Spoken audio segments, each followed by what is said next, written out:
पहले हमने बताया था, जो पिछली बार वीडियो बनाया था, आधा एचपी इको मॉडल था। आज हम लेके आए हैं आधा एचपी हेवी मॉडल में, जिसका मात्र रेट रहने वाला है 65 से 70 फीट। और ये हम आपको दे देंगे मात्र 4850 रुपये विद पैनल समेत, जो कॉपर वायरिंग है और बहुत ही अच्छा परफॉर्मेंस है पानी का। आपको अच्छी क्वालिटी के साथ दे रहे हैं, बहुत ही अच्छी कंपनी का है, कुर्मी कंपनी का है। और हमारी दुकान का एड्रेस रहने वाला है कुरापड़ रोड, मातेसी इंटरप्राइजेस, साकरोदा, जो आरएमजी बैंक के पास में है। और जिस किसी भाई को मोटर चाहिए वो आए, एक बार हमारी सेवा का मौका दे, सर्विस दे के अच्छी, बहुत ही अच्छी सर्विस मिलेगी आपको। घर बैठे भी सर्विस देंगे।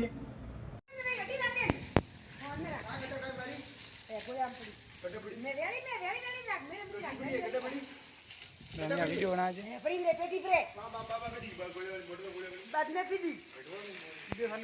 हाँ भैया ठीक है